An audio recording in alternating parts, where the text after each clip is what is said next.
The event kicked off in the Pacific and then continued into Asia, Europe, Africa and finally America as it followed the descending sun. Sydney was one of the first cities in the world to turn off the lights on Saturday.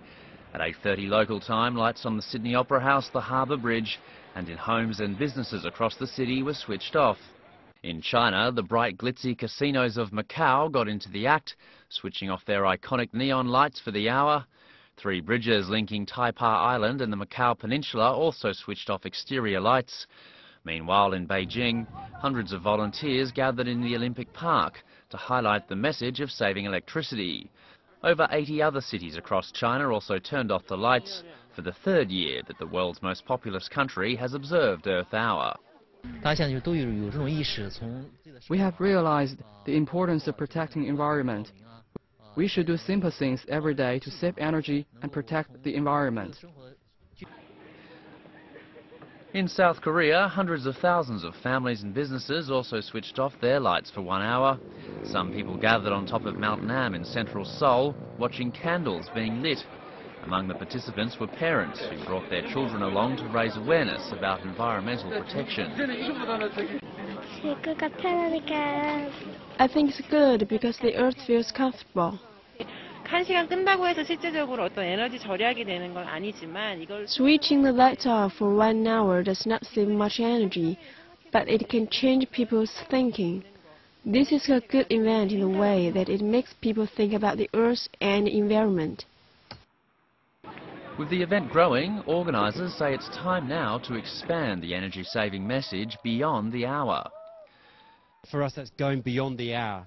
So Earth Hour itself is still a celebration, a time when people come together.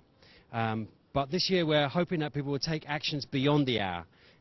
In the Kenyan capital Nairobi, a small ceremony was held on Saturday night before the city's landmark building. The Kenyatta International Conference Centre switched off its lights.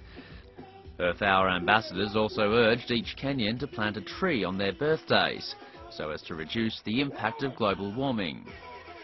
We have seen the impact of global warming in Kenya. We saw the floods. We are now seeing the droughts, and basically our whole food security is under threat. It is really time for action. Earth Hour is pretty symbolic to remind you that you should be doing something to protect the earth. Buildings in Europe were also darkened for the occasion.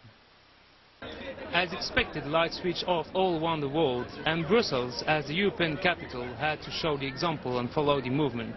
The most famous place in Brussels, the Grand Place, is staying now in the darkness. Organisers say more than 200 communities and dozens of companies have participated in the Earth Hour in Brussels this year. Well, I think it's a good initiative. It's a period where we have to save energy, so we take care of the attention for the people, yes. The EU Parliament President Jerzy Buzek said while Earth Hour sends a positive message, it's important that people take proper measures to protect the environment. We have to act together on a global level. Switching off the lights for 1 hour is only one small step to take. Being mindful about it and taking the right measures every single day is already a big leap forward. The annual event, which falls on the last Saturday of each March, has become increasingly popular since it was first observed in 2007. Reports say more than 130 countries and more than 4,000 cities across the globe participated in this year's event.